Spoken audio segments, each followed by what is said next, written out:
선교사 소개를 좀 하려고 합니다. 소개 대신에 제가 부탁을 드려서요. 보시면은 우리 아르헨티나 선교사님, 아르헨티나에서 지금 사역하신 우리 정상훈, 잠시 제가 소개하겠습니다. 선교사님들은 잠시만 일어나세요. 정상훈 선교사님과 그의 아내이신 한초희 선교사님을 소개하겠습니다. 두 분 잠시만 일어나 주세요. 박수로 환영하겠습니다. 예, 선교사님 앉아주십시오. 그리고 우루과이에서 사역하게 되실 우리 정동성 선교사님과 아내 되시는 황지원 선교사님, 박수로. 감사합니다. 선생님 앉아주십시오.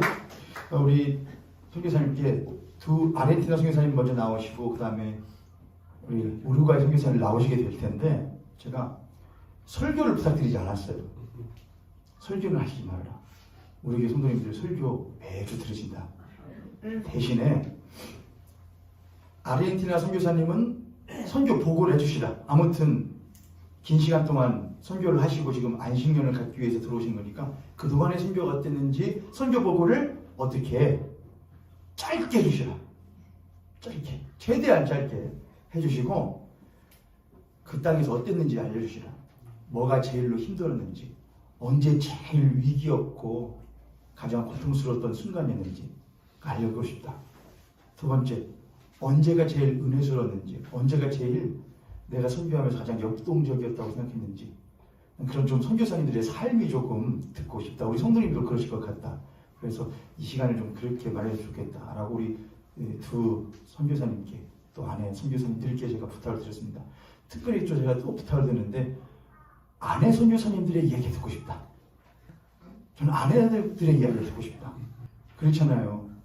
그들의 선교사님 한 게 없으시대요. 거기서 밥하고 빨리 밥 안 하면 어떻게 먹고 선교를 해요? 제일 중요한 거.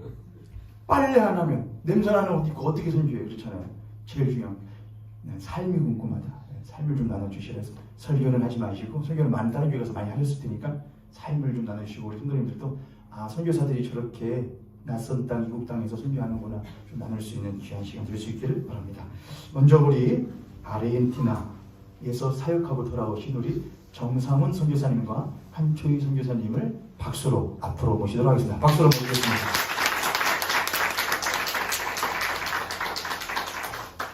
네, 안녕하세요. 반갑습니다. 아르헨티나 정상훈 선교사입니다. 네. 네, 오랜만에 4년 만이에요. 제가 아르헨티나 가기 전에 우리 찾아뵙고 이렇게 말씀 나누고 했는데요. 시간이 정말 우리 찬송가에 나와 있는 것처럼 쏜살같이 지나가는 것 같아요. 만 4년이 금방 지나갔습니다. 제가 오늘은 어떻게 하면 좀 아르헨티나를 잘 이렇게 느낌을 또 아르헨티나를 잘 소개시켜주고 보여드릴 수 있을까 생각을 하다가 아르헨티나 전통 복장, 보통 아르헨티나 인디오, 원래는 원주민이죠. 원주민들이 이제 보통 가우초라고 하는데요. 그 사람들이 입는 그 옷을 한번 입고 와봤습니다. 잘 어울리나요? 네, 감사합니다. 참 아르헨티나 사람을 많이 닮고 싶어요. 그래서 제가 작년에는 코스염도 한번 길러봤어요. 아르헨티나 사람들이 코스염도 많거든요. 백인들이 많아요. 코스염도 길러서 이제 성도들에게 또 우리 목사님들에게 보여줬어요. 어떻게 제가 좀 아르헨티나 사람 같습니까? 이렇게 여쭤봤어요. 그랬더니 멕시코 사람 같아요. 그러셨는데요. 참 아르헨티나 사람들 많이 닮고 있습니다. 왜일까요? 우리 주님께서 이 땅에 우리 인간의 몸으로 성육신 하셔서 이 땅에 오셨잖아요. 우리와 같아지시기 위해, 낮아지시기 위해 이 땅에 오신 것처럼 저도 어떻게 하면 우리 아르헨티나 사람들, 우리 성도들을 또 목사님들 많이 닮고 싶습니다. 예수님처럼 우리 예수님이 우리와 같아지신 것처럼 또 이렇게 아르헨티나 선교 사역하는데 계속 또 우리 아르헨티나 분들과 또 닮아지고 또 하나 되고 하는 그런 사역들 위해서 기도해 주시기를 부탁드립니다. 그동안 기도해 주셔서 너무 감사히 많은 제목들 우리 목사님 그러셨잖아요. 힘든 얘기, 어려운 얘기, 고생했던 얘기 나누라고 하시는데 하나님께서 정말 많은 은혜 주셔서 생각해 보니까 그렇게 많이 고생한 것 같지 않아요. 네, 그렇게 힘든 것 같지 않아요. 기뻤고 또 감사했고 많은 은혜들이 있어서 힘든 얘기, 어려운 얘기 이렇게 나눠주시라고 하셨는데 그거보다 아마도 나누게 되면 감사의 얘기, 또 은혜의 얘기, 네, 그런 얘기들을 아마 많이 나누게 될 것 같습니다. 네, 제가 여러분 감사 선교 보고 예배를 드리기 위해서 개항에서 왔다고 생각하시지 마시고 아르헨티나에서 왔습니다. 여러분 아르헨티나가 어디 있는지 아세요? 아르헨티나 하면 저는 가기 전에 메시, 축구 선수가 많은 나라 이렇게만 생각을 했는데 아르헨티나는 여기 한국에서 비행기로 한 36시간 이렇게 가야 되는. 모르셨군요. 네, 그래서 그럼 그렇죠. 예, 지구로 보면 여기 지구를 땅을 뚫고 쭉 정반대로 가면 나오는 나라가 아르헨티나예요. 한국에서 사실 가장 먼 나라. 우루과이도 바로 아르헨티나 옆에 붙어 있는데 한국에서 가장 땅끝이라고 할 수 있는 가장 먼 나라이기도 합니다. 여러분 선교지에 이렇게 있다 보면요 사실 위기의 순간들이 많아요. 제가 컨트롤할 수 없는 상황들도 많고요. 근데 그때마다 이렇게 위기의 순간들이 제가 예상하지 못하게 잘 지나갈 때가 있어요. 근데 그때마다 제가 늘 드는 생각, 하나님 앞에서 고백하게 되는 그 고백이 무엇이냐면 이건 정말 이렇게 쉽게 넘어갈 수가 없는데, 이렇게 잘 지나갈 수가 없는데 를 생각을 해보면 이렇게 어딘가에서 또 저희를 위해서 또 아르헨티나 선교를 위해서 기도해 주시는 우리 성도님들이 늘 기억에 납니다. 그래서 기도해 주시고 늘 함께 해 주셔서 너무 감사드립니다. 저 아르헨티나에서 무슨 일을 할까 궁금하시는 분들 많으실 텐데 2018년도에 아르헨티나 선교사로 파송을 받고 지금 현재는 부에노스아이레스에서 약 30km 정도 떨어져 있는 메를로라고 하는 지역, 그 중에서도 세이보라고 하는 그 마을에서 현지 교회를 담임하고 있습니다. 이 내용도 좀 이따가 말씀 나눌 텐데요. 그리고 또 현지 목회자 훈련을 우리 선배 선교사님과 함께 협력해서 스텝으로 섬기고 있고요. 올해부터는 남미 연합신학교라고 해서 우리 교단 선교사님들 남미에 계신 칠레, 우루과이, 볼리비아, 파라과이, 아르헨티나 이런 6개 나라가 협력해서 2007년도에 세워진 연합신학교가 있습니다. 거기서 행정을 올해부터 이제 맡고 있습니다. 어떤 사역을 하시는지 궁금할 것 같아서 한번 PPT로 제가 좀 준비를 해봤습니다. 간단하게 목사님 짧게 하라고 하셔서 짧게 선교 보고는 한번 하도록 하겠습니다. 부에노스아이레스 아르헨티나는 굉장히 풍부한 자원들을 갖고 있는데도 불구하고요, 굉장히 10년 전, 20년만 해도 굉장히 잘 사는 나라였어요. 그런데 안타깝게도 정치 지도자들의 부패와 또 타락으로 또 지도자들의 무능력함으로 인해서 빈부격차와 또 빈곤 실업 문제로 지금 높은 물가 상승률로 국민들이 굉장히 힘든 시간들을 보내고 있습니다. 우리가 알고 있는 것처럼 베네수엘라와 같이 그 퍼퓰리즘, 국민들에게 일을 하지 않아도 생활할 수 있는 어떤 복지 정책을 앞선 유럽과 같은 그런 복지 정책을 따라한다고 하고 일을 하지 않아도 사람들에게 돈을 주고 이렇게 하는 그런 걸로 인해서 지금 물가 상승률이 약 한 연 60% 가까이 되는 이렇게 하면 잘 와닿지 않으시죠? 3개월마다 한 번씩 집값 렌트비를 올려줘야 됩니다. 왜냐하면 물가가 계속 올라가는 거에 비해서 인플레이션 때문에 지금 그런 어려운 상황 가운데 있고요. 전체 인구는 약 한 80%가 이탈리아, 스페인 사람들이 이렇게 있고요. 특징적으로 아시아인이 약 1% 정도밖에 되지 않습니다. 지금 전체 종교 현황은 로마 카톨릭이 62%인데요. 개신교가 지금 15%, 그리고 이단들, 그리고 무신론자들이 18%, 또 유대교, 또 사탄을 숭배하는 사탄교가 본부가 아르헨티나에 있습니다. 특별히 특징적인 건 제가 갈 때만 해도 약 7% 정도 됐는데요. 개신교 복음화율이요.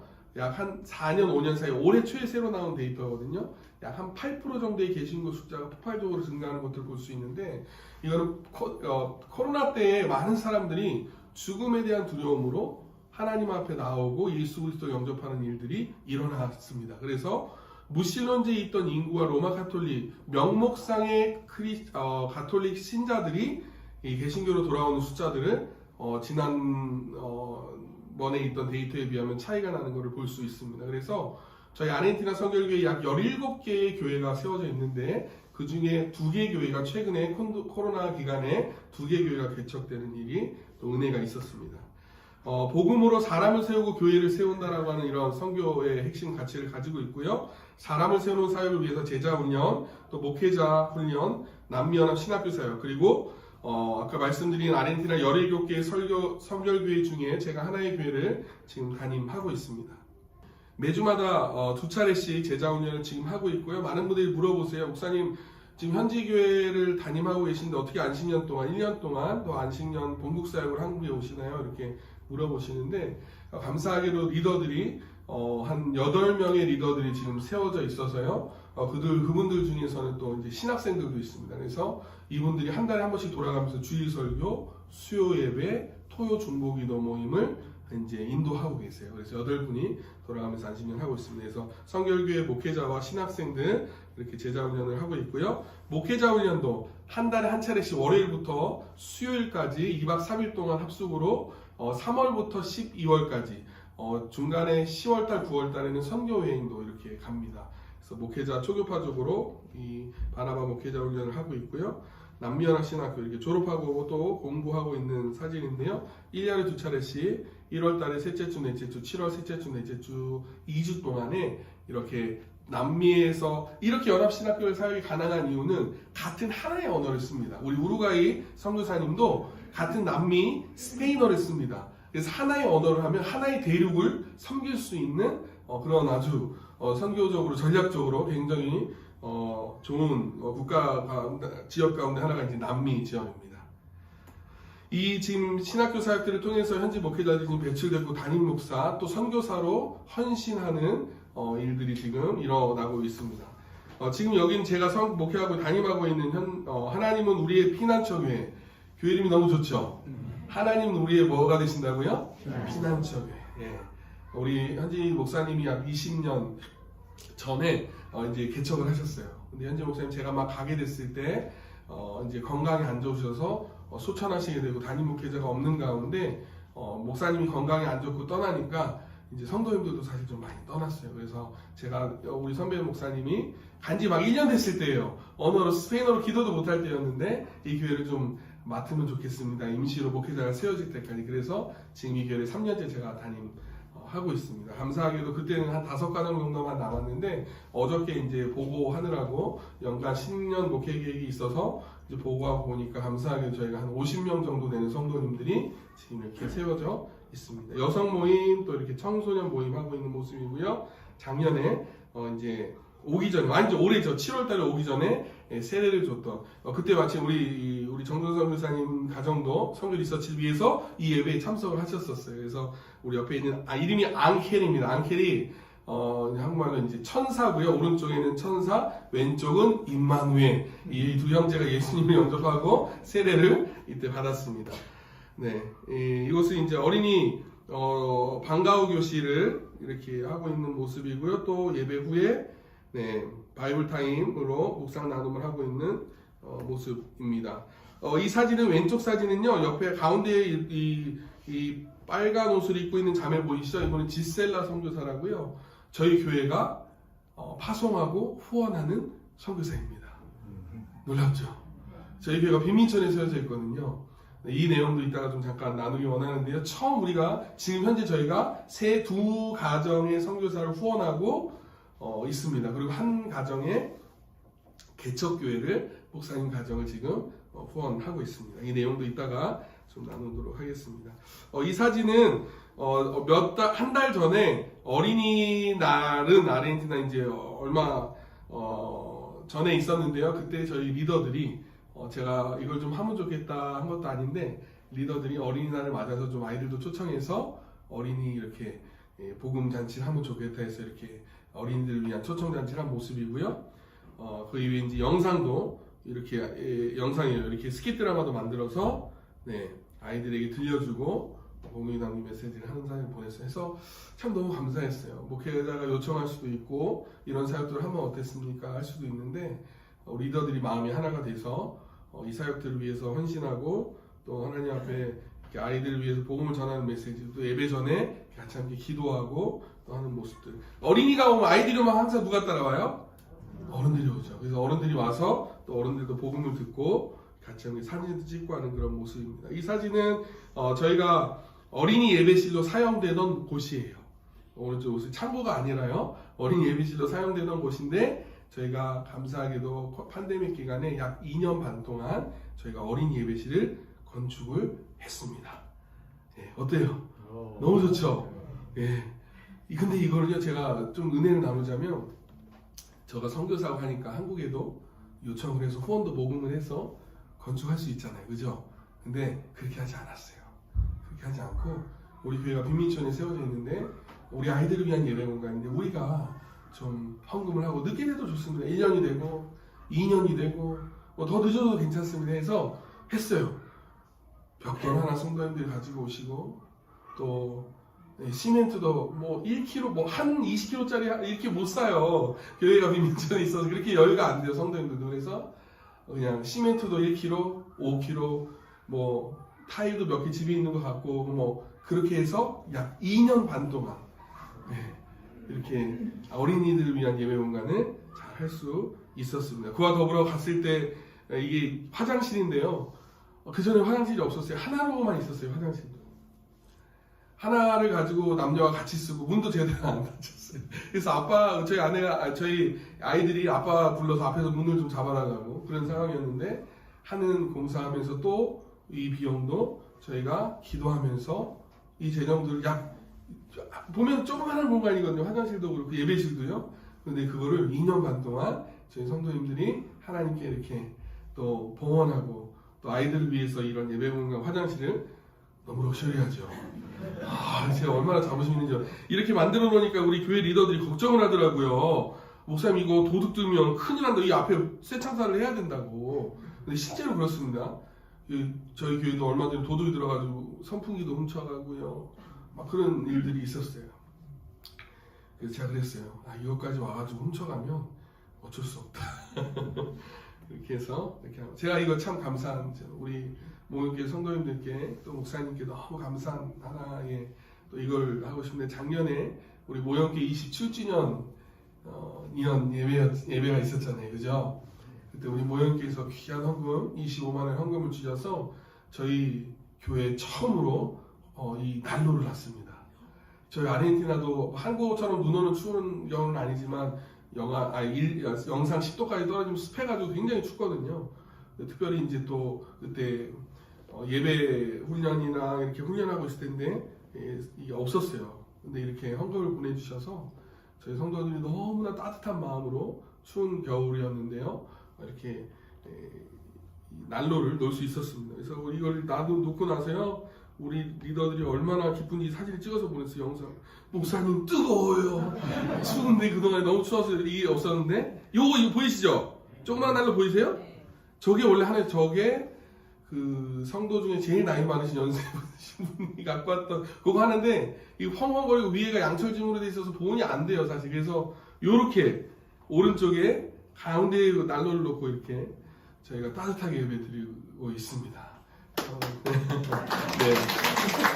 너무 감사하고요. 또 이게 돼서 또 하나가 되니까 또 하나님이 또 하나를 어떻게 채워주셔서 지금 2개로 따뜻하게 예배를 드리고 있습니다. 교회 세우는 사역으로는 미전도 전도 사역, 저희가 위치 부족이라고 부에노스아이레스 약 3,000km 정도 떨어져 있는 곳이 있어요.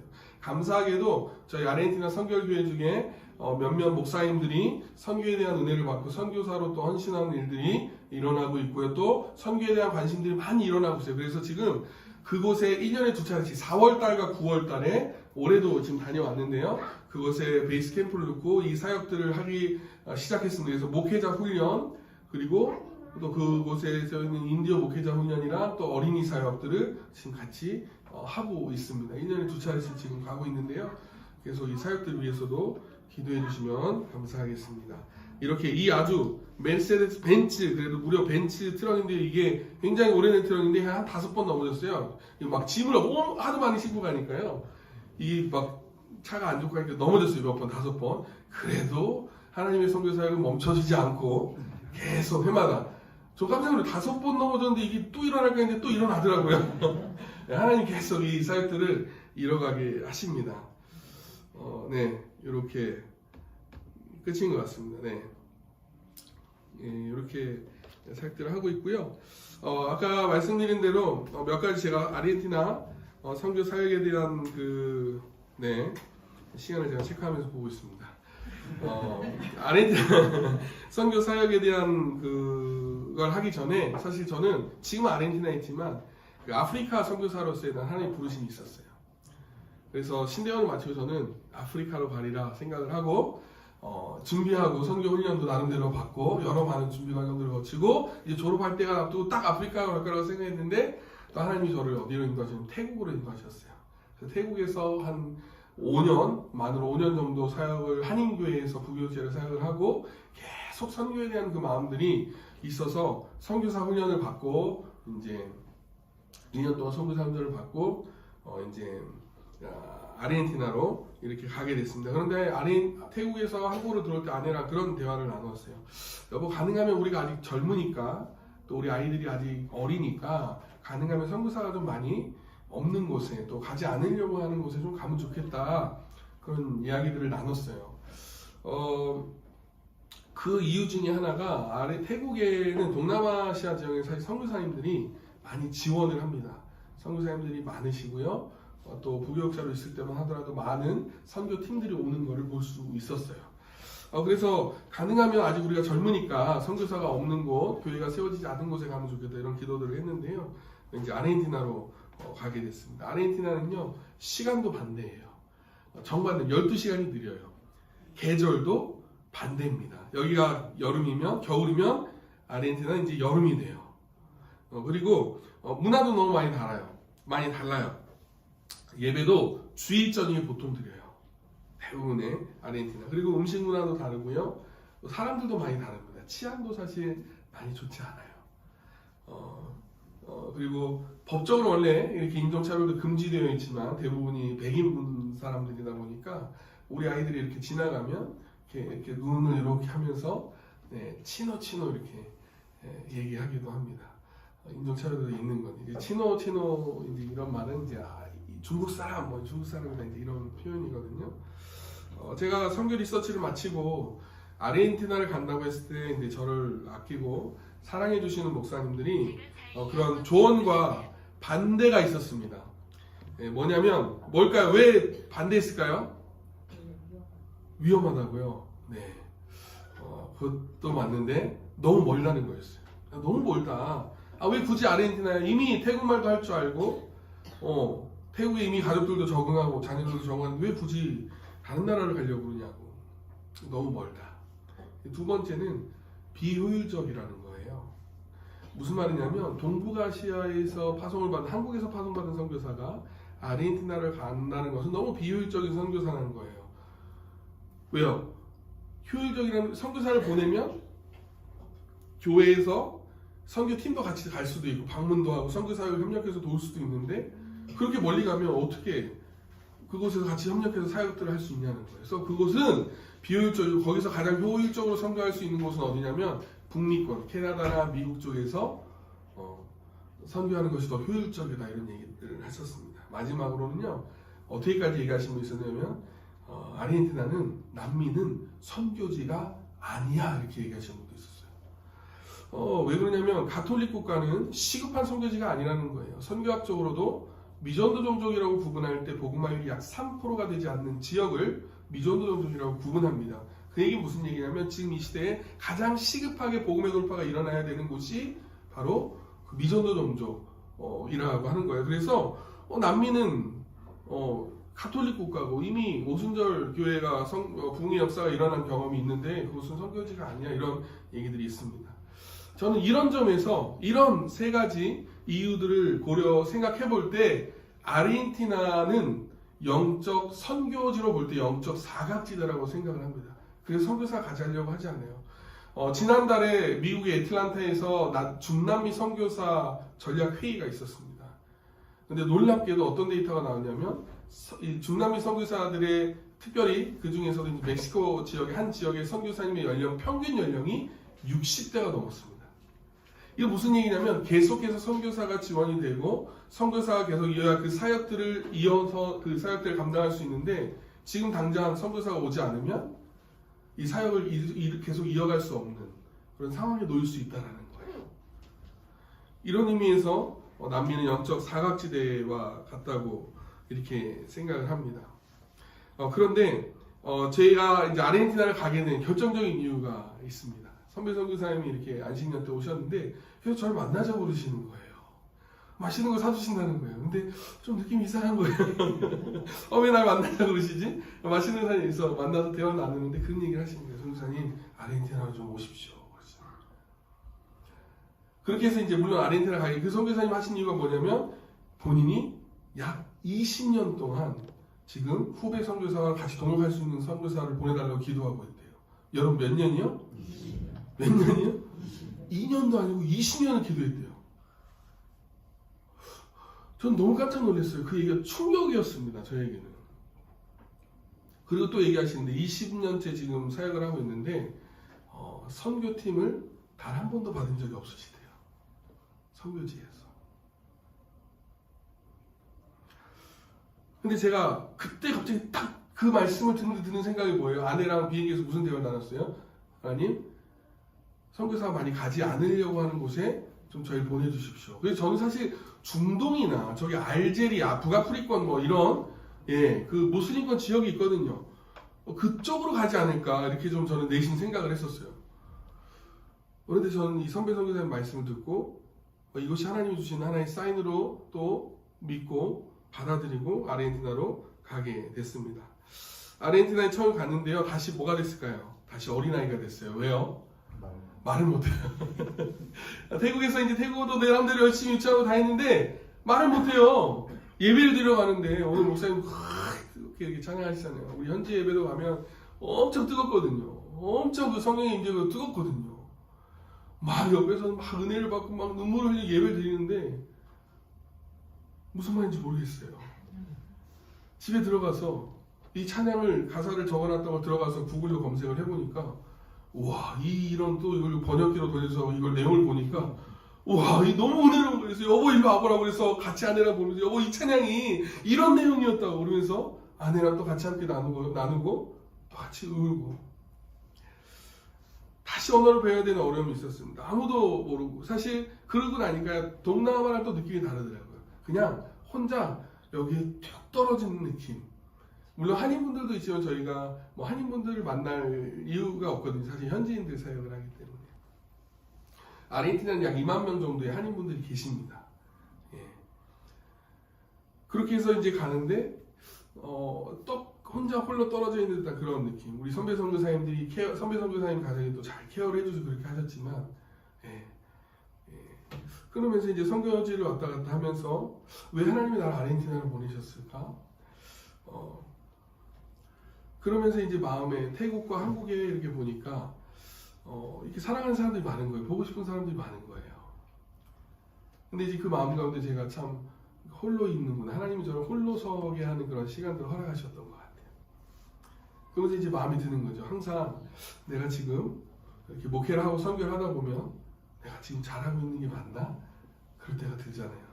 같이 누군가 있을 때는 우리 노범준 목사님 또 사랑하는 동역자들이 한국에 있으면 한 달에라도 한 번씩 아니면 몇 번이라도 만나서 이제 목회에 대한 이야기들도 나누고 내가 잘하고 있는가? 두려운 거예요. 내가 지금 잘하고 있는 게 맞나? 그러면서 선교지에서 하나님을 더 의지하고 또 하나님을 더 신뢰하는 그런 시간들을 하나님이 저에게 원하셨던 것 같아요. 그러면서 예수님이 하신 약속의 말씀처럼 보라 세상 끝날까지 너희와 항상 함께 있겠다.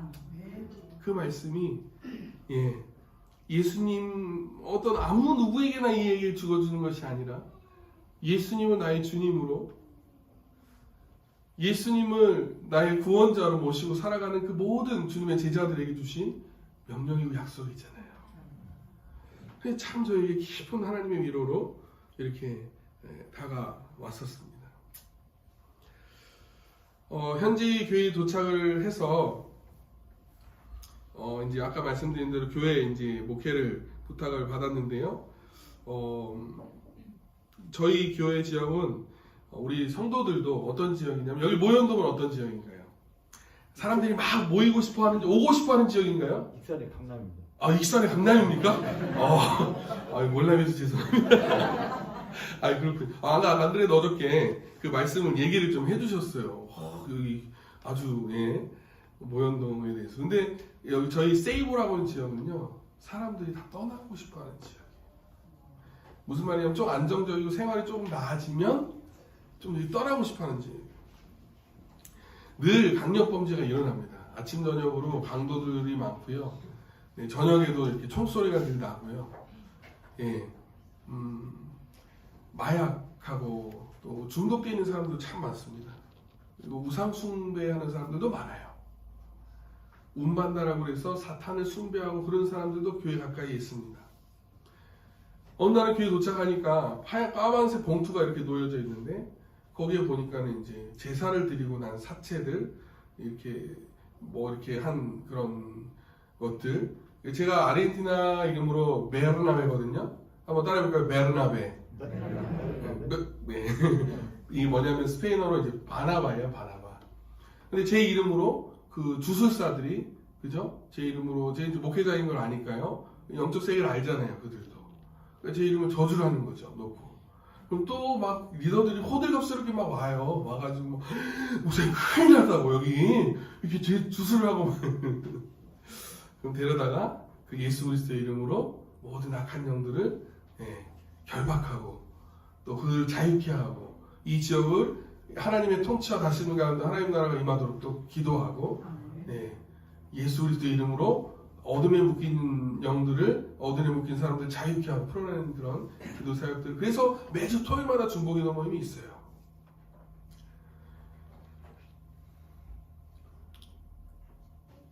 저희 지역에도 일어나는 많은 또 문제가 있지만 분열의 문제가 있습니다. 마약 문제가 아주 심각하기 때문에요. 이런 분열의 문제가 이제 교회에 많이 일어납니다.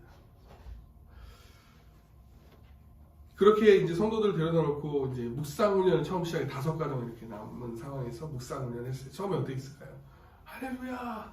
이렇게 말씀 묵상을 하고 하나님 말씀 배울 수 있는 게 좋았을까요? 그랬을까요? 성도들이? 아니 목사님 왜 말씀 묵상을 해야 돼요? 아니 왜 말씀 묵상을 해야 돼요? 예전에 목사님 이런 거 안 했는데 아, 왜 기도 훈련을 해야 돼요? 왜 선교 훈련하고 봉사 훈련을 해야 돼요? 옛날에 이런 거 안 했는데 하나둘씩 훈련하기 시작합니다. 묵상 훈련, 예배 훈련, 기도 훈련, 이제 선교에 대한 훈련을 이렇게 훈련을 해나가게 돼요. 그러면서 이제 이런 선포를 했습니다. 교회 존재의 이유가 무엇입니까? 복음 전도, 영혼들을 구원하고 세계 선교를 이루는 데 있습니다. 맞습니까, 여러분? 아멘. 이렇게 하니까요. 또 이제 성도들이 투덜대요. 아유, 우리도 힘든데, 우리도 빈민촌에서 우리도 힘든데, 우리를 좀 도와주냐고. 다시 선교훈련들을 하고, 복음에 대해서 잘 가르치고, 예수님이 이 땅에 오셨는지, 예수님이 이 땅에 오셔서 어떤 일들을 이루셨는지, 이렇게 같이 말씀 나누면서, 교회의 목적이 복음 전도 영혼들을 구원하고 세계 선교에 있습니다. 이렇게 하고 저희가 아까 지세다 선교사를 매달 50불씩 후원을 하기 시작합니다. 다들 리더들이 걱정했어요. 목사님, 이거는 우리 지금 상황에서 이렇게 하는 게 불가능합니다. 이렇게 했어요. 같이 기도하는 가운데 결정을 하고 이렇게 한 지 1년이 됐을 때 여러분 어떻게 됐을까요? 재정이 모자랐을까요? 남았을까요? 남았습니다. 팬데믹 기간이었어요, 여러분. 그 처음에는 팬데믹 전이었죠. 남았어요. 남아서 저희가 시작하게 된 게 뭐예요? 이제 어린이 봉사를 시작을 하게 된 거예요. 그러면서 어떻게 했을까요? 그 남은 돈으로 또 뭐예요? 남은 돈으로 뭐예요? 또 선교해야죠. 그래서 어떻게 했어요? 또 선교사, 이게 스페인에 있는 아르헨티나 선교사예요. 이 지셀라 선교사는 그 아르헨티나인이지만 굉장히 똑똑한 자매예요. 굉장히 좋은 대학교 나오고 이 자매가 어디 선교를 하냐면 북한 선교를 해요. 중국이랑. 여러분 놀랍지 않아요? 하나님이야말로 비효율적인 하나님 아니세요? 아니 왜 한국 사람을 아르헨티나까지 보내셔서 스페인어를 공부하기 위해서 선교를 하게 하시냐고요. 그 자매를 아르헨티나에 보내면 더 편한 거 아니에요? 저는 너무 놀랐어요. 그 자매를 만나. 그 자매를 후원하고 두 번째는 그 스페인에 있는 아르헨티나 그 가정 한 가정을 저희가 또 후원했어요. 한 해가 지났어요. 연말이 됐어요. 예산이랑 이렇게 한 해 책정내용을 진행해 보니까 모자랐을까요? 남았을까요? 남았어요. 리더들이 깜짝 놀랐어요. 아니, 어떻게 된 거예요? 우리 비민촌인데? 그 남아서 또 어떻게 했을까요? 또 선교하려고 그러는데 누구를 해야 될지 모르겠더라고요. 그래서 마침 그때 팬데믹 기간에 개척되어진 한 교회가 있었어요. 그 교회를 또 후원했습니다. 그 사이에 여러분 잊지 마십시오. 어떤 일이 일어났어요? 어린이 예배실을 건축했고요. 화장실도 건축했어요. 여러분 어떤 분은 또 이렇게 생각할 수 있어요. 그거 선교사님이 뒤에서 어떻게 또 모자라는 거 생각하고 후원을 받든지 뭐 아니면 성교비를 더 했겠죠. 아니요, 그러지 않았어요. 일부러 그러지 않았어요. 왜 그랬을까요? 하나님이 일하시는 걸 보고 싶었어요. 하나님이 어떻게 채워가시나 일하시는가를 보고 싶었어요. 일부러 하지 않았어요. 그런데 하나님이 신실하게 이 교회를 통해서 일을 하시는 것들을 보게 하시더라고요. 얼마나 감사한지. 마지막에 제가 뭐 건축 저 몰라요. 스페인어로 된 건축 이름들 막 그런 것도 배워가면서 하는데 마지막에 하나님 앞에 너무 감사하더라고요. 그런데 여러분, 이렇게 일을 하다 보면은 때로는 이제 말씀 마치겠습니다. 우리 아내가 또 이제 해야 돼요. 이제 이런 일을 근데 하다 보면 어려운 일도 만날까 안 나올까요? 만납니다. 새벽에 전화 오는 거예요. 한 명의 리더가 전화 와서 목사님 큰일 났어요. 빨리 와보세요. 왜 그래요? 그랬더니 교회 도둑이 들었대요. 교회 그때 한참 공사 중이었어요. 어린이 예배실 위해서. 시멘트를 썩는 기계도 사놨고요. 가서 보니까 문이 활짝 열려 있는데 주님이 오신 것이 아니라 도둑님이 오셨었어요. 오셨대요. 와가지고 이게 있는 아주 오래된 거예요. 선풍기도 훔쳐가고 또 하나 스피커도 음향 장비도 다 훔쳐갔어요. 근데 가다가 신고를 한 거예요. 우리 앞에 동네에 있는 그 소리가 나니까 밤에 막 투상투상 소리가 나니까 이제 신고를 한 거예요. 그러다가 스피커는 또 하나를 놓고 갔어요. 여기 앞에 쪽에. 가서 이제 처리를 해야 되니까 경찰서에 가서 다 마무리를 하고 집에 이렇게 돌아가는데 아침 7시 이렇게 새벽에 3시쯤 갔다 힘이 쭉 빠지더라고요. 그러고 나서 한 달이 지났습니다. 한국에서 또 긴급 식료품 키트를 나눠주기 위해서 그 헌금을 들어오기 위해서 성도들이랑 또 이웃에서 필요한 분들 나눠주기 위해서 가는 길이었어요. 근데 가다가 또 도둑을 만났어요. 오토바이 2인조 강도를 만났는데 제가 사실 좀 조심했어야 돼요. 왜냐면 핸드폰을 이렇게 차에다가 앞에다 걸어놓으면 안 되거든요. 근데 보통 차 이렇게 선교지 오가고 할 때 선교 말씀도 듣고 찬양도 듣는데 이제 제가 좀 조심을 못했죠. 이렇게 그냥 놓은 거를 옆에 창문을 한 명이 와서 깨서 핸드폰을 대낮입니다. 낮 2시에 동네 한복판에서 창문을 깨서 그걸 가져가려고 하는데 제가 좀 실갱이가 있었어요. 원래 그런 일이 있으면 그냥 줘야 되거든요. 근데 이 친구가 이걸 또 떨어뜨렸어요. 제 차 안에 또 떨어뜨렸어. 또 들어가서 막 하는데 또 이렇게 실갱이가 있었어요. 감사하게도 큰 사고는 아니었습니다. 늘 아내랑 저희 가족이 예배드리기 위해 지나가는 길이에요. 기차 건널목에서 차단기가 내려오는 사이에 이제 그런 일이 있었어요. 창문이 깨진 상태로 집에 돌아오는데요. 눈물이 그렇게 많이 나더라고요. 다른 것보다 불과 한 달 사이에 교회 도둑이 맞고 또 이렇게 강도를 만나는데 여러분 죄송합니다. 하나님이 안 보이는 것 같은 거예요. 선교사인데 하나님이 저를 선교사로 이 아르헨티나 땅에 보내셨는데 불과 한 달 사이에 이런 일이 일어나는 걸 보고 하나님이 계시지 않는 것 같은 거예요. 그리고 그 다음날 수요일 예배가 있어서 예배를 인도하게 됩니다. 찬양을 인도하는데요. 이런 찬양을 하나님 앞에 올려드리게 됐습니다. Aquí estás, debemos mover, te adoraré.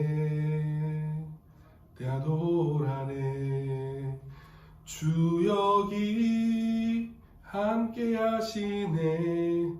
주 경배해, 나 경배해. Milagrosos, abres camino, cumples promesas, luz en tinieblas, mi Dios, así eres tú. 큰 길을 만드시는 주, 큰 기적을 행하시는 주, 그는 나의 하나님. 그런데 지금 내 삶의 환경을 보니까 어때요? 도둑을 맞고 교회는 음향 장비가 없어서 생목으로 주여 성도들 같이 예배드리고 강도를 만나는 그런 어려운 일을 당하는데 하나님이 계시지 않는 것 같아요. 이 찬양을 부르는데 마지막에 이런 가사가 있더라고요. Aunque no pueda ver está sobrando, aunque no pueda ver está sobrando, siempre estás sobrando. 뭐냐면요, 비록 내게 보이지 않아도, 비록 내게 들려지지 않아도, 느껴지지 않아도 일하시네 주님. 주는 결코 멈추지 않네. 할렐루야. 근데 이 찬양을 부르는데 막 눈물이 나는 거예요. 딱 내가 느끼고 있는 그대로 하나님 보이지 않는 것 같고 하나님 일하시지 않는 것 같은데 이 찬양을 통해서 하나님이 깊이 찾아오셔서 말씀하시는데 상훈아 나는 지금도 큰 길을 내고 있단다. 상훈아 나는 지금도 큰 기적을 행하고 있단다. 지금 너가 바로 비록 보이지 않아도 느껴지지 않아도 나는 계속 이 일들을 이루어가고 있단다. 저는 제가 선교의 주도권을 마치 갖고 있는 것처럼 막 어떤 일들을 한다고 그렇게 생각을 했는데 그게 아니라 누가 일하신다고요? 하나님이 일하시는 거예요. 그래서 아마 우리 성도님들 가운데서도 그런 분들도 계실 거예요. 생각하지 않는 어려움들, 예측할 수 없는 문제들 앞에 하나님이 계시지 않는 것 같은 그 순간들이 찾아올 수 있습니다. 그런데 그 순간에 잊어버리지 마십시오. 주는 지금도 일하시고 계시고 주는 결코 하나님의 구원의 구속의 사역들을 멈추지 않으시고 나와 함께 하시고 그 신실하신 일들을 성취하시는 분이신 줄 믿습니다. 안녕하세요. 아르헨티나 한초희 선교사 아내 선교사입니다. 저희 목사님이 저한테 5분의 시간을 남겨주셨네요. 처음에 약속했던 것 다르게 너무 조금 남겨주셔서 저는 간략하게 정말 아르헨티나에서 밥했던 거, 빨래했던 거 풍선이 넉넉히 하세요. 그것만 간단히 나누고 내려가도록 하겠습니다. 저희 가족은요, 파송받아서 첫 그 사역의 시간 동안 언어 훈련과 문화에 적응하기 위해서 노력했습니다. 네, 많은 에피소드들이 있는데 사실 그것까지는 다 나누지 못할 것 같고요. 네, 어느 정도 언어와 문화를 익혔을 때는 선배 선교사님의 바나바 목회자 훈련을 돕게 되었어요. 목회자 훈련은 보통 2박 3일로 진행되는 훈련이기 때문에 강의실과 숙소 청소를 해야 되고요. 또 학생들의 잠자리를 마련해 줘야 되고 요리를 위한 장보기도 해야 되고 요리 전지를 해야 되고 선교지엔 정말 이렇게 할 일들이 정말 많습니다. 그러나 정말 제가 잘할 수 있는 것으로 그렇게 섬기면 됩니다. 훈련 중에 가장 간단하게 만들 수 있는 요리가 뭐냐면 스파게티예요. 스파게티 좋아하세요? 근데 이 스파게티가 양파를 정말 많이 다져 넣어서 소스를 만들어야 돼요. 요리사 할머니가 계시는데 이 일을 저에게 맡겨주시는 거예요. 빠른 시간에 작은 크기로 잘 다지는 것이 저의 특기이기 때문입니다. 끊어나라고 하는데 그 일을 제가 옆에서 그렇게 도와드렸고요. 제가 안식년으로 한국을 간다니까 이 요리사 할머니가 이거 그럼 누가 도와주냐고 그러면서 매우 아쉬워하시더라고요. 네, 제가 그런 일을 하고 있었습니다. 여러분도 저처럼 선교하실 수 있어요. 주님의 일을 감당하실 수 있어요. 여러분이 하실 수 있는 것을 하시면 됩니다. 사랑하고 축복합니다. 네, 1년 정도 지났을 때 자매 한 명 만났어요. 아까 저희 목사님이 소개해줬던 지셀라라고 하는 자매인데요. 국립대학교에서 의대 공부를 한 인재예요. 이 자매는요, 하나님을 만나서 북한 선교에 결단했어요.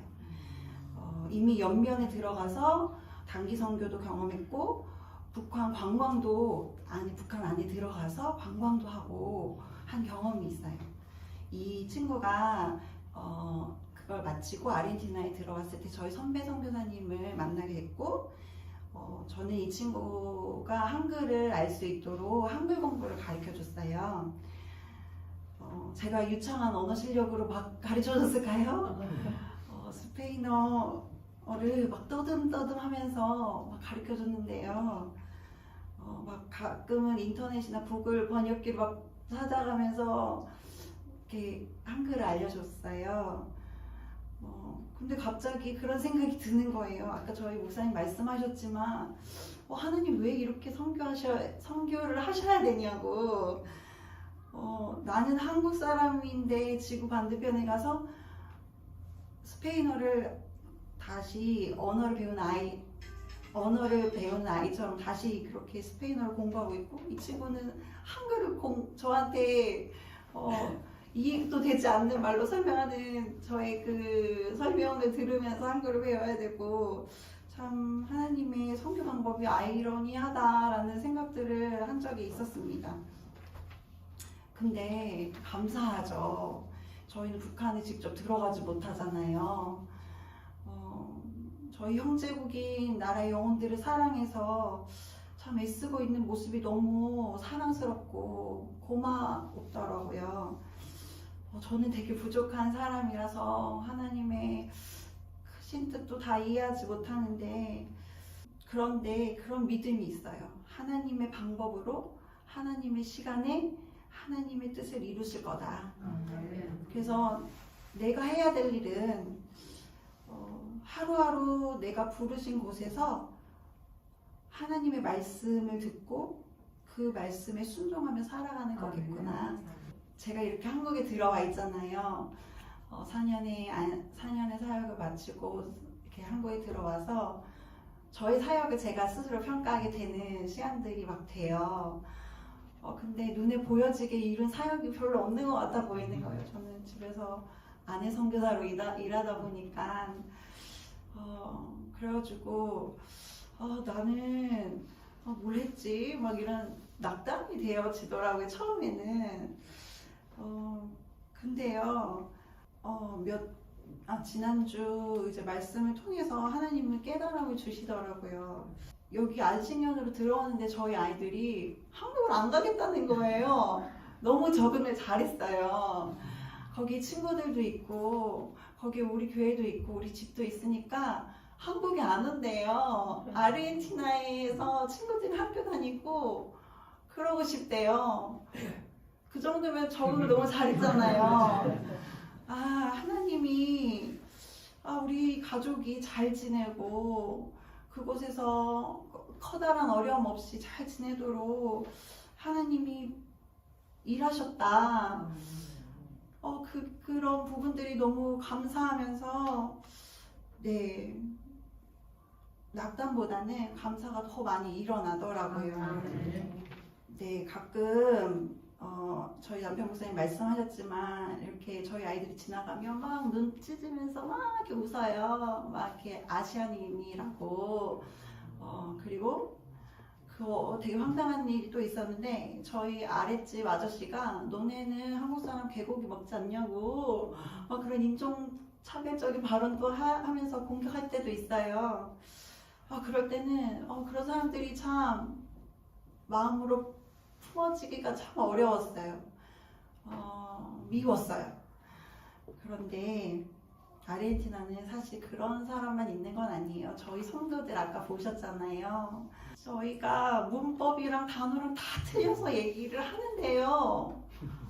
이 사람들이 인내하고 눈을 초롱초롱 뜨면서 저희가 말하는 것에 귀 기울여 주고요. 이해하려고 애쓰는 거예요. 그리고 알아듣는다고 다 고개를 끄덕여주고, 이렇게 사랑하는 교회 식구들 때문에 저희가 힘을 내서 사역합니다. 또 아까 말했지만 지셀라 자매 참 귀하잖아요. 그 자매의 선교도 저희가 같은 마음으로 돕고 기도합니다. 참 그런 기도 제목이 있어요. 아르헨티나 많은 사람들이 주님의 사랑을 깨닫고 이 지셀라 자매처럼 열방에서 세계에서 참 주님의 증인으로 서면 참 좋겠다 생각하면서 기도해요. 이게 저의 부르심이고 저의 할 일이라고 생각합니다. 어제 시댁에서 김장한다고 그래서 시댁 다녀왔어요. 근데 4년 동안 시댁김장, 친정김장 못 도와드려서 죄송한 마음에 열심히 했어요. 근데 40포기 김장을 하는데요. 왜 이렇게 한국 채소들, 열매들 이렇게 풍성한지, 열매 맺게 하신 하나님께 진짜 감사드리더라고요.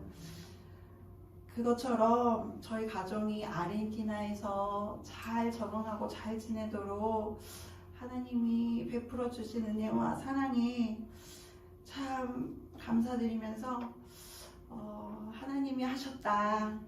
그동안 네, 저희가 한 거 없고요. 하나님이 정말 하셨다. 그런 고백 드리고 싶습니다.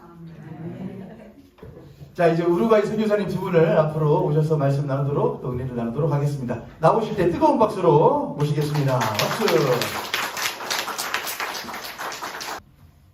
반갑습니다.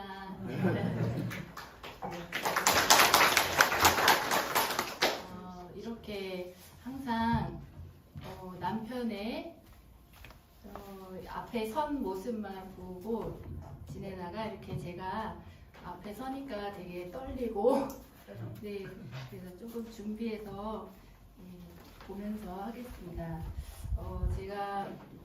저는 우루과이 선교사로 이번에 파송을 받게 되었어요. 그래서 황지원이라고 하고요. 또 그 전에는 필리핀에서 4년 사역을 하고 이제 돌아와서 이제 선교 훈련을 받고 이제 내년에 우루과이로 파송 가게 될 것입니다. 우루과이에 대한 이야기를 하기 전에 저는 이제 필리핀에 대한 이야기를 빼놓을 수 없는데 지금 이 시점에서 지난 시간을 돌아보니 모든 것이 하나님의 은혜였다고 고백할 수 있습니다. 오늘 아침에 불렀던 찬양처럼 저를 이 자리까지 세워주신 하나님께 정말 감사드립니다. 그런데 이제 직접 그 시간을 겪을 때는 참 감사함을 모르고 불만과 불신으로 가득 찬 생활을 했습니다. 이제 부끄러운 이제 고백이기도 한데요. 이제 그 필리핀에 간 과정도 하나님의 인도하심인데 저는 이제 그것을 감사함으로 받지 않았습니다. 오로지 눈앞에 보이는 현실을 생각했습니다. 저희가 이제 교회 파송으로 이제 2년 다녀와라 이렇게 해서 이제 가게 된 것인데 저와 조율된 것이 아니라 이제 남편의 결정에 따라서 이제 가게 되었어요. 그래서 저는 이제 끌려간다고 이제 생각을 했습니다. 그래서 그때 저는 이제 차라리 교단에서 훈련 받고 우리가 정식으로 준비해서 나가자 그랬지만 이제 남편이 이제 그것이 이제 본인한테는 또 선교의 기회라고 생각해서 이제 그렇게 가게 되었습니다. 그래서 이제 가서 뭐 이제 정착도 해야 되는데 이제 2년 있다가 한국에 이제 돌아올 거니까 뭐 물건을 하나 살 때도 그렇고 이제 생활할 때 아니 뭐 조금만 참고 살지 뭐 이렇게 해서 진짜 절약과 그 요즘 소위 말하는 미니멀 라이프를 좀 살게 되었어요. 그래서 그러기도 했고 또 그때 첫째가 이제 13개월이었는데 아이를 이제 그 어린 아이를 데리고 갔고 저는 이제 아이를 육아를 해야 됐고 남편은 또 이제 영어를 조금 할 수 있어서 바로 적응 기간 없이 진짜 딱 가자마자 그 필리핀 현지 교회에 담임 역할로 이렇게 사역을 하게 되었어요. 그래서 남편이 이제 가면 그 또 한국 스타일로 매일매일 이렇게 출근을 하면서 저는 이제 집에서 이제 아이 돌보면서 이제 생활을 하는 거죠. 그래서 처음 갈 때는 저는 그 청년의 때에 또 미얀마 1년 단기 선교를 다녀온 그 경험이 있어서 솔직히 갈 때는 언어도 빨리 배우고 적응도 하고 사역도 잘할 수 있을 거라는 그런 자신감에 있었죠. 그러니까 어떻게 보면 저의 이제 교만함이었는데 적응하는 시간 없이 이제 그런 시간을 보내고 서로 각자 다른 시간을 보내고 보냈습니다. 그리고 이제 4년 동안 또 육아와 또 둘째 임신 또 출산 이런 시간을 겪으면서 그 사이사이 많은 일들이 있었지만 그 힘든 과정을 저는 이것이 내가 지금 이렇게 아이를 키우고 이러는 것이 선교다.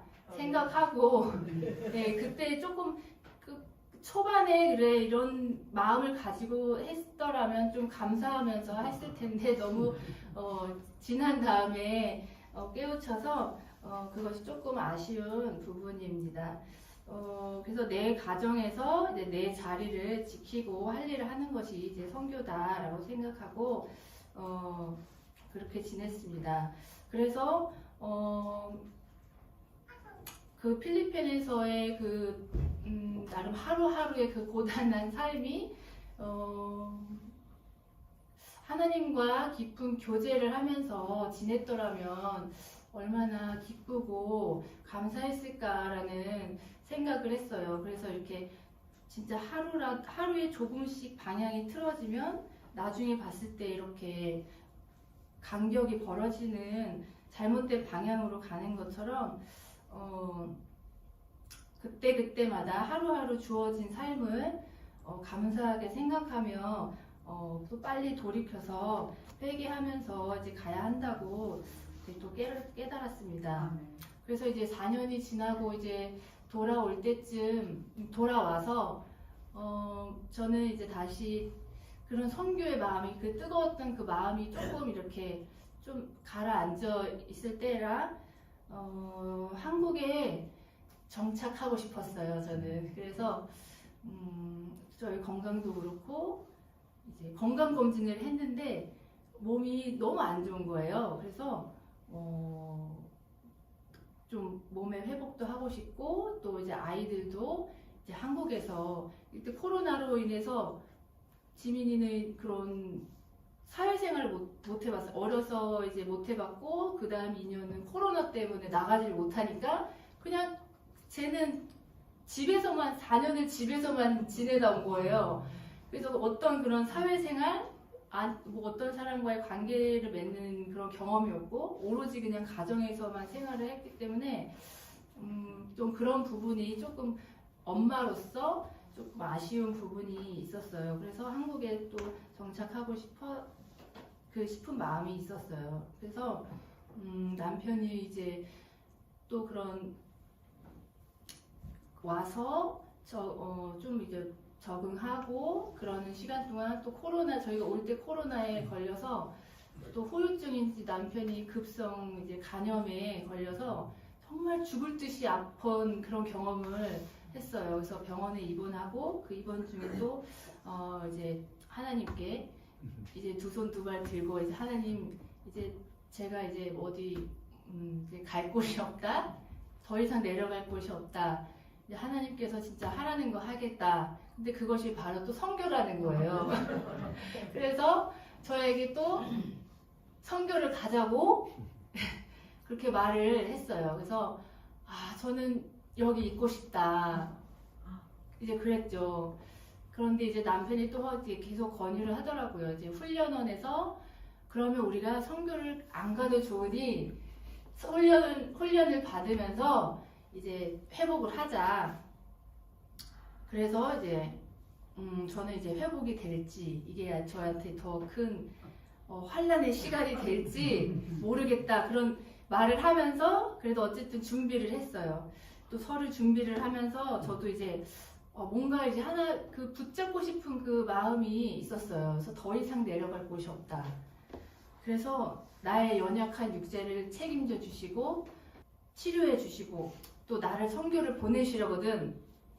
또 주변의 축복 속에 선교를 가게 해달라. 하나님께 그렇게 또 기도를 하고 있더라고요, 제가. 그래서 기도를 했어요. 그래서 저 또한 식단 관리를 하고 제가 이제 당뇨를 이제 진단 받았는데 식단 관리를 하면서 진짜 4개월 동안 7kg가 빠졌어요. 그렇게 빼고 또 막상 훈련은 생활을 하는데 그런 규칙적인 생활이 저한테 좀 딱 맞더라고요. 그래서 새벽 6시부터 시작해서 강의 듣고 3, 4시까지 강의 듣고 그 다음에 이제 아이들 오면 저녁 해주고 그 다음에 7시부터 9시까지는 부부가 이제 1시간씩 개인 기도 시간이 있어요. 그런 식의 이제 일주일 월요일부터 금요일까지 새벽 6시부터 이 9시까지 그 삶이 좀 맞았어요. 저한테. 그래서 다행이었고, 그 시간을 통해서 저를 너무 또 감사한 게 새벽에 남편과 그 묵상하는 시간, 또 그 목사님들과 또 강사님들이 와서 강의해주는 그런 시간, 또 저녁에 또 기도하는 시간, 그 시간을 통해서 저의 부르심을 다시 재발견할 수 있었어요. 그리고 제가 다시 저의 무너졌던 그런 자아나 나의 정체성들이 다시 이렇게 다져지면서 회복이 되는 그런 시간이었습니다. 그래서 기도의 방향이 또 바뀌었어요.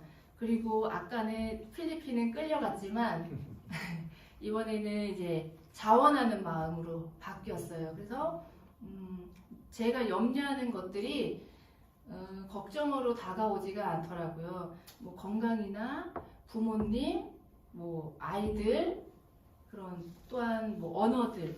그래서 그냥 뭐 이렇게 해주세요 이런 기도해서 제가 먼저 그 하나님의 나라와 의를 구하라. 그리하면 이 모든 것을 너희에게 더하시리라. 기도 중에 이 말씀을 주시면서 하나님의 뜻과 계획을 나에게 어떻게 말씀하시는지 듣게 되었고, 또 말씀을 붙잡고 기도하게 하셨습니다.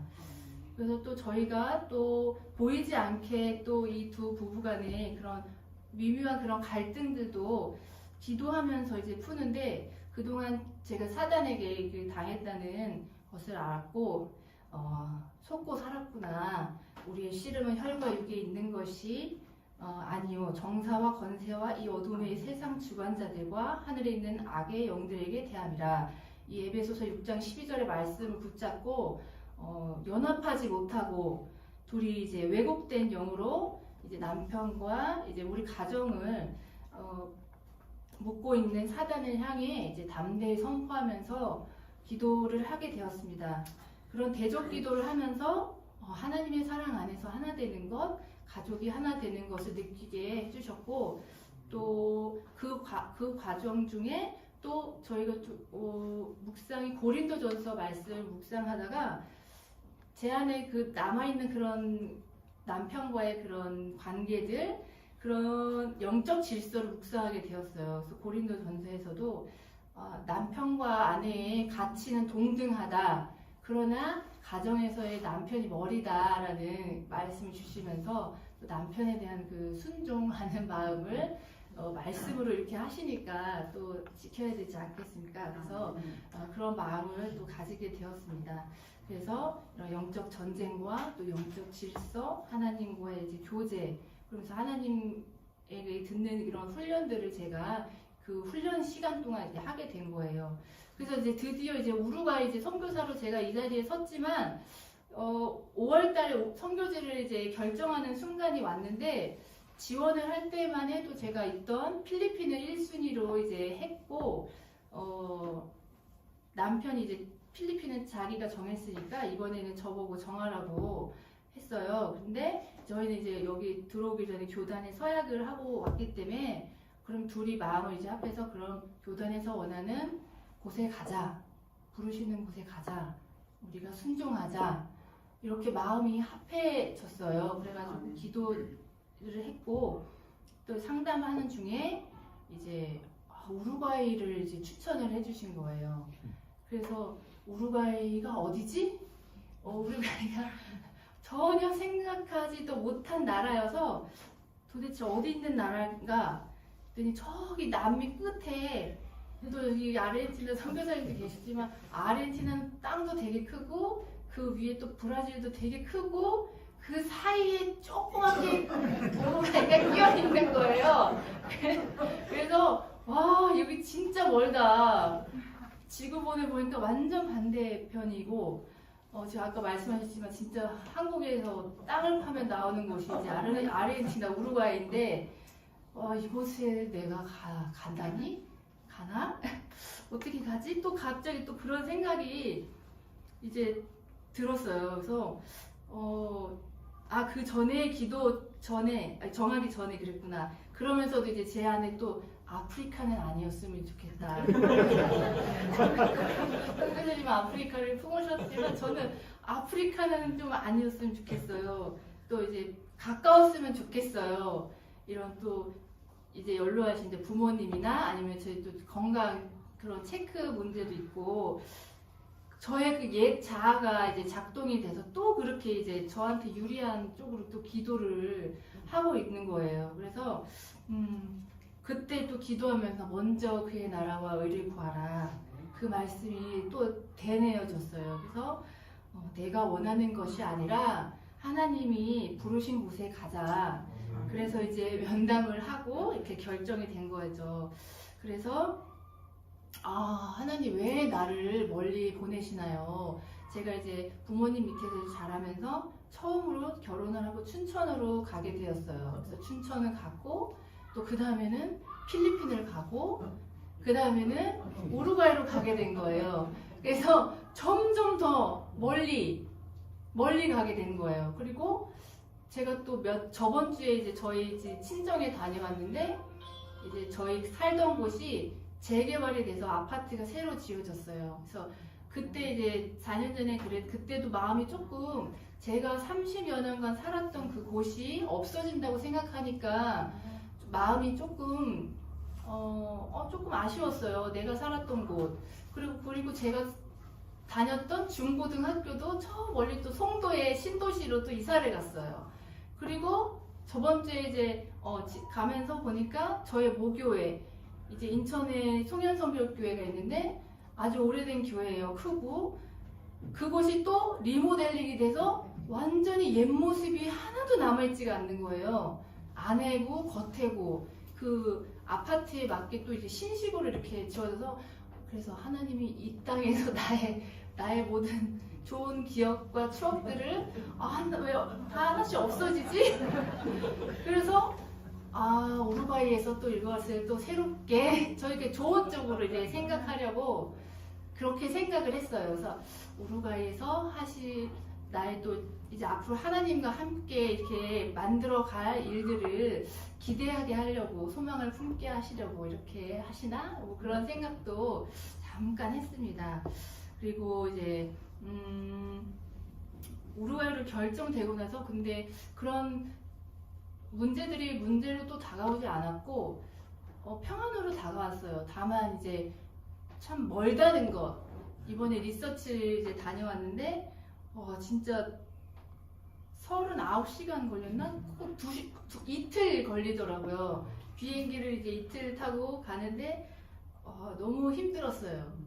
그곳에서 이제 뭐 아르헨티나, 우루과이를 갔지만 뭐 그곳에 새롭고 이게 그런 게 아니라 비행기 타는 게 되게 힘들더라고요. 그래서 참 그것을 잘 이겨낼 수 있으면 이제 좋겠고 또 하나님의 인도하심이 있을 거라는 그런 믿음으로 이제 가야겠다는 생각을 했습니다. 그리고 이번에 남미로 이제 결정되고 나서 저의 선교관도 많이 바뀌었어요. 그리고 리서치도 다녀오고 또 이런 제가 그동안 청년 때 이렇게 교회 청년들과 다니고 선교했고 그런 방식들이 이렇게 먼저 이렇게 뭐 필요를 나눠주고 채워주고 그 다음에 이제 복음을 전했다면 이제 말씀이 기본이 돼서 이 사람을 세우는 제 초점이 이제 사람으로 이 한 영혼으로 이제 집중되게 이제 하셨고 이것으로 이제 세워서 또 이 나라 사람들이 또 그 나라 사람들을 세워가는 이렇게 가는 선교로 초점이 바뀌었습니다. 또 한 나라에 이렇게 국한된 것이 아니라 남미 주변국이 다 이제 스페인어를 쓰니까 어느 나라에 가서든 이제 연합사역도 할 수 있고 그래서 저의 지경을 이렇게 넓혀주셨습니다.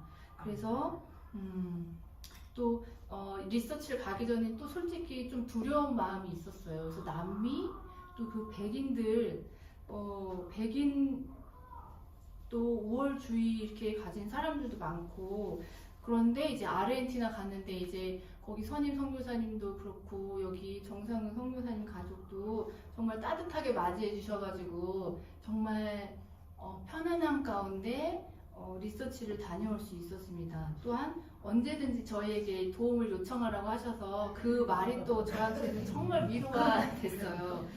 그래서 저희가 가면 이제 한 가정이거든요. 저희 선임 선교사님이 2년의 은퇴가 남았기 때문에 만약에 가게 된다면 이제 한 가정인데 옆에 또 이제 선교사님 계시니까 그런 한 가정이라고 걱정했던 것도 이제 해결이 되었고, 또 우루과이 교민이 200여 명에서 코로나로 인해 100여 명으로 이제 떨어졌는데 한인 뭐 슈퍼도 없지만 옆 나라에 정말 많아요.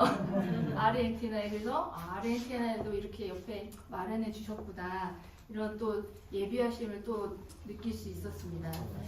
또 이 그때 강기한 선교사님이 전도를 이제 우루과이인에게 하고, 또 그 사람이 그걸 받아들이고 영접 기도까지 하고, 그 모습을 보고 이 나라도 정말 소망이 있구나라는 그런 도전을 많이 받았어요. 그래서 그런 사람들을 잘 양육하고 하나님의 사람으로 세우는 일에 우리 가정이 쓰임 받으면 좋겠다라는 생각을 했습니다.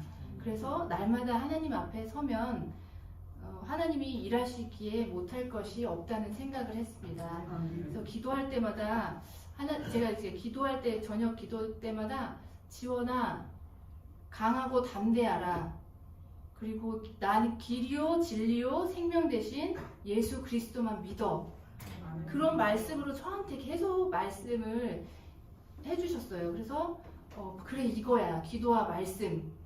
아무리 강조해도 이제 지나치지 않는 이제 진리죠. 아무도 근데 나를 체크해주지 않기 때문에 가장 기본인 말씀과 기도로 서지 않으면 무너질 수밖에 없어요. 그래서 제가 또 필리핀에서 그런 삶을 살았기 때문에, 그런 사람들과 교제 없이 그런 폐쇄적인 삶을 살았기 때문에 아주 위험하다는 거를 알았습니다. 그래서 이번에는 제가 경험했기 때문에 똑같은 실수를 하지 않으려고 합니다. 지금 내가 가지고 있는 염려가 있다면 이제 생활의 어려움도 아닌 이 조용한 타락이 저에게는 가장 두려움이고, 이 조용한 서서히 타락하는 이것을 경계하고 싶다. 그래서 매일매일 정말 기도와 말씀으로 바로 서고 싶다. 그렇게 다짐을 합니다.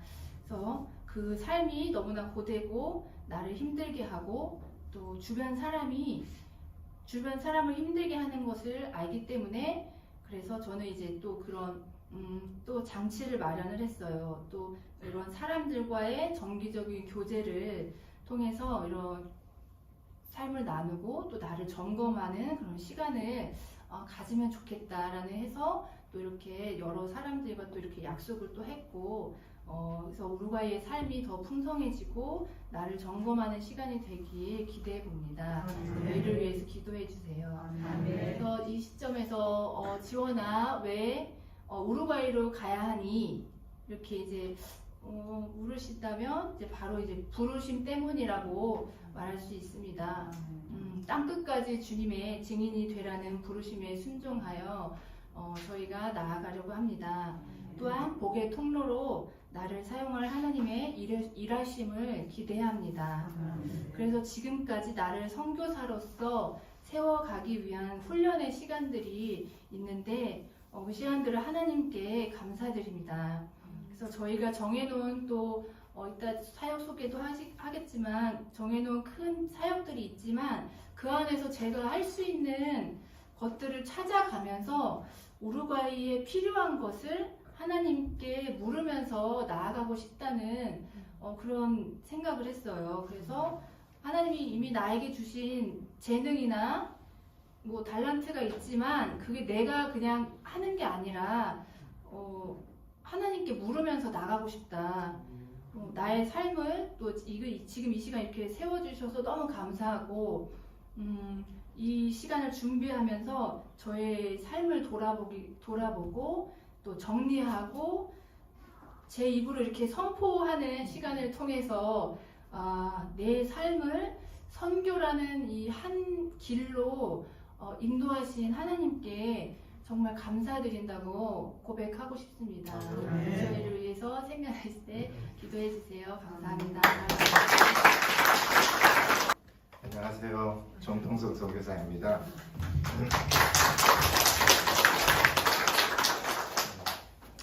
저는 주님께서 마음 주시는 대로 좀 하겠습니다. 근데 길게 한다고 이렇게 남는 게 아니더라고요. 그렇지만 하나님께 맡기겠습니다. 네. 저는 이렇게 저도 필리핀에 있다 하나님께서 우루과이로 오게 된 저의 하나님의 부르심이 뭘까 이렇게 생각을 했습니다. 이제 그 우루과이 국기랑요 아르헨티나 국기가 보면 거의 좀 비슷합니다. 그러니까 이 우루과이가 독립할 수 있는데 아르헨티나가 큰 도움을 준 겁니다. 이제 연합을 하나님께서 저에게 보여줬습니다. 그래서 이 정상훈 선교사님이고요, 종동성 선교사입니다. 체격도 비슷하고 같은 정씨의 형제인 줄 알아요. 그래서 좀 이렇게 잘 연합하는 걸 놓고 좀 기도해 주셨으면 좋겠습니다. 좀 감사했던 거는요, 제가 아르헨티나를 이렇게 방문해서 이 강기한 선교사님께서 저희들에게 비전 제시를 해줬습니다. 비전 제시를 해주셨는데 저희가 훈련 받는 동안 7개월 동안 많은 선교사님들이 왔다 갔습니다. 그곳에. 근데 비전이 뭔데? 그래서 우리가 왜 거기를 가야 되는데?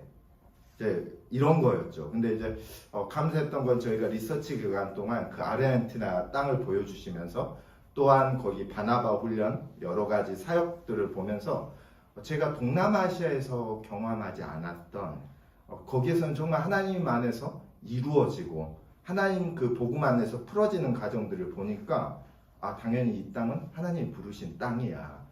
제가 그걸 느꼈습니다. 그래서 정말 아르헨티나 그 선교부가 정말 뛰어난 건 뭐냐면 비전 제시를 잘하는 겁니다. 하나님께 받았기 때문에 다른 누군가에게 와 보라는 거죠. 그래서 너무 감사드립니다. 저는 이제 이렇게 필리핀에 있다 보니까요, 이 필리핀에 좋은 선교사님들도 정말 많아요. 저는 우리 교단 선교사님하고 사역은 하진 않았고 이제 다른 교단 선교사님하고 사역을 했습니다. 이렇게 사역을 하면서 이제 이렇게 선교사로서 경험하지 않아야 될 많은 안 좋은 것들을 많이 좀 경험을 하게 됐어요. 좀 성도님들이 알면 당장 선교비 끊어버리고 선교사님에 대한 존경심마저도 이렇게 마음속으로 갖는 것들을 다 없애버릴, 이 선교의 교회 열정의 그 하나의 씨앗마저도 다 없애버릴 것들을 좀 많이 4년 동안 경험을 하게 됐었습니다. 근데 그 경험 속에서 하나님께서 이제 저에게 주셨던 이 메시지가 있었습니다. 선교는 너가 하는 게 아니야. 선교는 내가 하는 거야. 저는 그 교회의 부조리, 선교사님 생활들에 대한 부조리에 대해서 정말 싸웠어요. 이렇게 하면 안 돼. 그런 것 때문에 많이 부닥쳤죠. 근데 제 힘으로 그거 바꿀 수 있었을까요? 없었을까요? 안 돼요. 이 죄라는 게 쉽게 바뀌지 않더라고요. 그 권세도 하나님께서 주시지 않으면 그 구조를 바꿀 수가 없는 거예요. 그거를 인정하는 순간 그 전까지는 제 힘으로 살았습니다. 내 노력으로, 내 잘난 지식으로 이렇게 해서 이런 전략으로 저 사람을 변화시킬 수 있을 거야. 근데 그게 되게 복음적일 거라고 생각했던 거죠. 근데 아니더라고요. 철저히 사람을 변화시키는 거, 선교사의 부패마저도 하나님께서 하실 거라고 믿어야 되더라고요. 근데 그게 쉽지가 않아요. 왜냐하면 나랑 공동체잖아요. 그 사람을 사랑으로 품고 변화될 거라고 믿어야 되거든요. 언젠간 저 사기꾼도 죄송합니다. 선한 일꾼이 될 거야. 성자가 될 거야. 이 믿음을 갖는 게 쉽지가 않거든요. 사람은 정죄하기가 쉽지 믿고 의지하는 게 이게 믿어주는 게 쉽지가 않더라고요. 좀 이제 그런 좀 어려움들이 좀 제 안에 좀 있었습니다. 그러면서 필리핀 선교를 이렇게 쭉 돌아보면서 이 선교사님들의 세계에서 하는 농담이 있어요. 그러니까 선교사들끼리 서로 사랑하는 게 순교하는 것보다 더 어렵대요. 네. 근데 제가 이렇게 성경을 이렇게 좀 보면서요. 성경을 이렇게 보면서 그 요한복음 13장 35절이에요. 그러니까 서로 사랑함으로써 내 제자인 줄 알리라. 이 구절이 저에게 되게 크게 왔습니다. 선교사들끼리 서로 살아가지 못하면요, 그 땅 가운데 어떠한 전략과 이 전술이 없어요. 그러니까 제가 그 땅에 있으면서 느꼈던 게, 제가 이 아르헨티나 이 선교 전략 책을 봤거든요. 그리고 필리핀 선교 전략 책을 보게 됐습니다. 이 두 책에는 엄청난 극과 극의 이 내용과 이 영적인 내용들의 차이가 있더라고요. 이 아르헨티나 선교부에는요, 이 서로 사랑함으로 인해서 나올 수 있는 이 전략들이 있어요. 그러니까 그 말은 뭐냐면, 새로운 선교사가 그 땅에 발 디뎠을 때 선임 선배사님들이 해놓았던 발자취를 따라가면 내가 예전에 했던 실수 안 해도 되거든요. 근데 자꾸 싸우는 데는요, 새로운 선임 선교사 가면 똑같아요. 10년을 해도 20년을 해도 30년을 해도 변화가 없어요. 뿌리긴 하는데 열매 맺지를 못하더라고요. 제가 아르헨티나를 이렇게 하나님께서 보고 오게 하면서 주셨던 비전이 뭐였냐면, 적어도 연합해야 하나님께서 그 영적 지경을 넓혀주시는 거구나라는 것을 좀 보게 됐습니다. 이게 서로 사랑. 이제 그러면서 이제 하나님께서 저에게 주시는 게, 제가 방금 저희 아내 이렇게 말씀드렸지만 저희 아내에게 제가 잘 못했어요. 목회 조건으로 필리핀을 끌어갔었습니다. 그때 저희 수석부 목사님 그런 이야기를 조심스럽게 저에게 했거든요. 아내와 상의 없이 끌고 가면 보통 사모님들이 우울증에 걸려. 진짜 4년 후에 제가 그 결과를 받아들이니까 그때 그 말씀이 깨달아지더라고요. 그러니까 제가 가장 하지 못했던 것 중에 하나가, 우선 내 가정을 먼저, 내 아내를 존중해주고 내 아내를 하나님의 동등된 자녀라고 생각하고 사랑해줬어야 되는데, 내가 복사라고 거만하게 아내를 이렇게 짓눌렀던 거죠. 사랑하는 성도 여러분들, 어떨까요? 필리핀 4년 선교사역 저희 가정 안에 열매 있었을까요? 되게 부끄럽습니다. 그거를 좀 깨닫고 나니까요, 하나님께서 저희 부부 안에 분명히 서로 사역적으로 가긴 가지만 뭔가 이렇게 완전히 연합되지 않는, 그리스도 안에서 연합되지 않는 그 부분이 있다는 걸 보여주시는 거예요. 이게 사단이 진짜 교묘하더라고요. 진짜인 것처럼 믿게 하는 거예요. 그러니까 그 부분을 한 9년 동안 고통스러웠던 것 같아요. 저는 아내를 보면서 사모할 사람 맞나? 사모할 마음이 없는데 송교지까지? 막 그런 두려움이 있잖아요. 그리고 또 저희 아내도 저의 이 거친 성격, 저 성품으로 어떻게 성도님들을 사랑할 수 있을까? 나를 만족시키지 못하는데 교회를, 성도를 만족시킬 수 있을까? 그런 생각들이 있잖아요. 막 커지는 거죠. 근데 정말 이 사단은 우리의 그런 연약한 점들을 파고들고 그걸 진짜로 믿게 하는 거죠. 근데 이 예수 그리스도의 십자가의 능력으로 그 사단의 능력들을, 중상모력하는 그 능력들을 예수 그리스도의 권세로 쫓아내니까 우리 두 부부 안에 연합이 시작되더라고요. 교회도 마찬가지일 겁니다.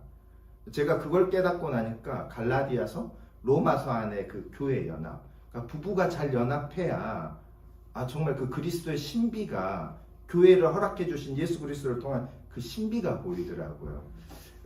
저는 이제 우루과이로 가게 되면, 하나님께서 알려주시네요. 10분밖에 안 했는데 우루과이로 가게 되면 가장 잘해야 될 일이 있다면 다른 게 없을 것 같습니다. 예수님의 제자로 산다면 저희 아내 이렇게 좀 잘 섬길 거고요.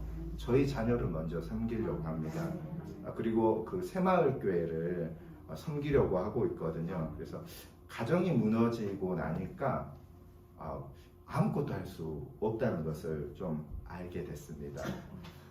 감사하게도 이 필리핀 4년의 생활 동안요, 어떻게 보면 그 성도님들에게는 너무 죄송했어요. 왜냐하면 제가 갔던 그 교회가 목회자 두 분이 되게 안 좋은, 한국에서는 정말 들으면 기겁할 방법으로 현지인 목회자들이 사역지를 버렸죠. 우리 한국 교회는 성도님들이 교회를 바꾸잖아요. 근데 거기는 그런 일이 일어나면 교회를 지키는 게 성도님이에요. 너무 감사하더라고요.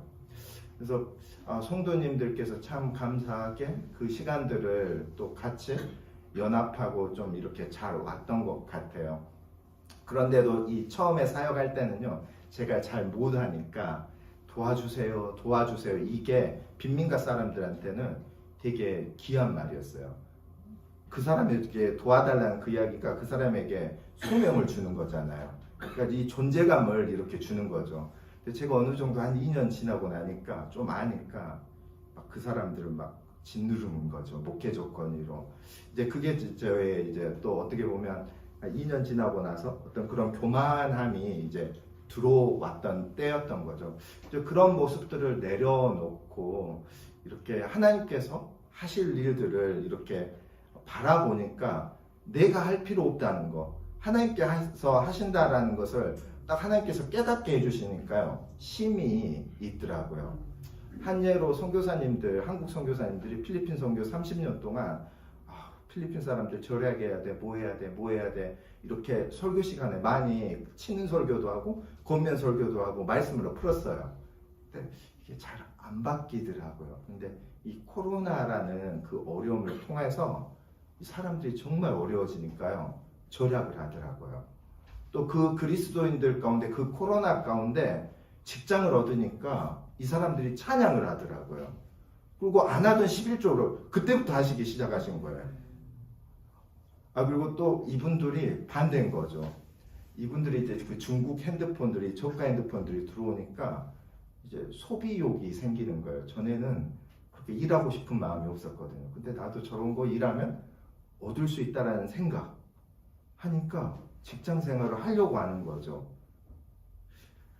하나님이 이 코로나 한 번을 통해서요, 선교사님들 그 30년 동안 그 필리핀 사회에 변화를 요구하던 것들 못 변화시켰거든요. 근데 하나님께서 코로나 상황을 한 번 움직이니까 수고할 필요 없이 하나님께서 그 필리핀 영적 상황을 바꿔버리시는 거예요. 그러니까 제 수고는 있어야겠지만 열매 맺게 하시는 것은 하나님이더라고요.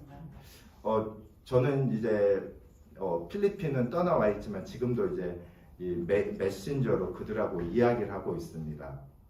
그들에게 성경 공부, 말씀 묵상 운동을 늘 꾸준히 해야 된다고 이렇게 이야기를 했습니다. 그리고 최근은 아니고요, 몇 달 전에 제가 이렇게 사역했던 사역을 평가받고 싶었습니다. 하나님 앞에.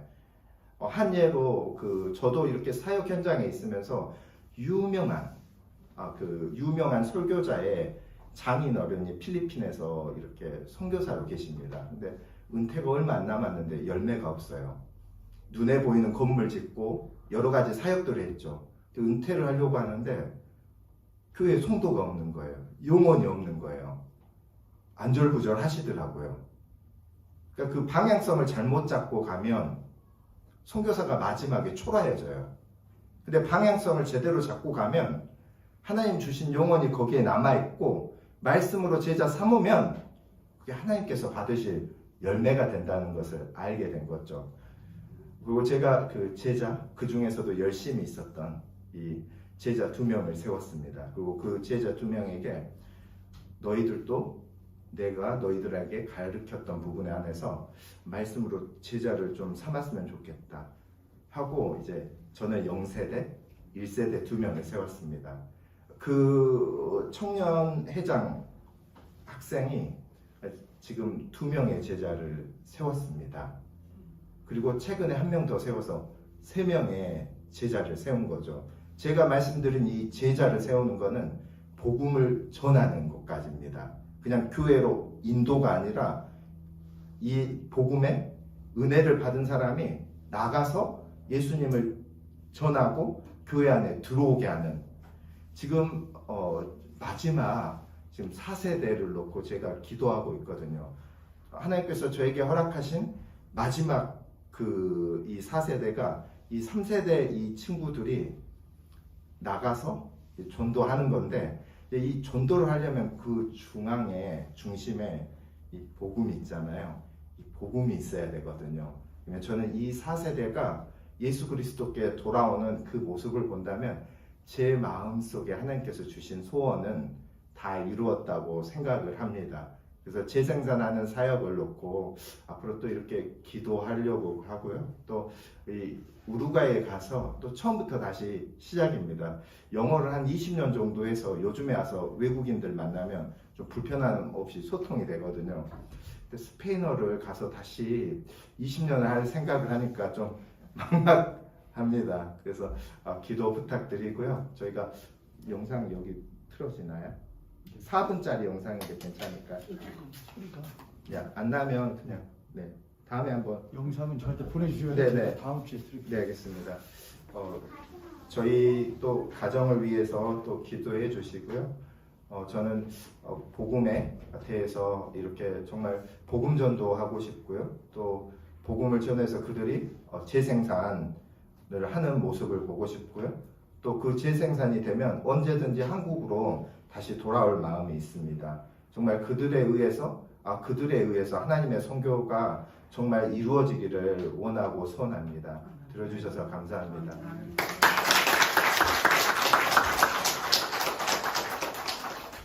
긴 시간 함께 해주셔서 감사합니다. 우리 옆에 손이 앞에 손이 보시고 우리 그렇게 한번 고백하겠습니다. 선교사님들을 위하여 기도하는 것을 잊지 맙시다. 물심양면 말하잖아요. 우리 교회가 우선은 아르헨티나 선교지에 이제 후원을 저희 교회가 하고 있지만 선교사님들 그러셔요. 기도해달라고 기도. 물질로 도와주는 것도 참 좋지만 기도해 주시라고. 아무래도 거기 땅에서 하는 것이 돈보다도 물질보다도 기도가 없이는 안 되겠구나라는 걸 경험하시는 것 같다는 생각이 듭니다.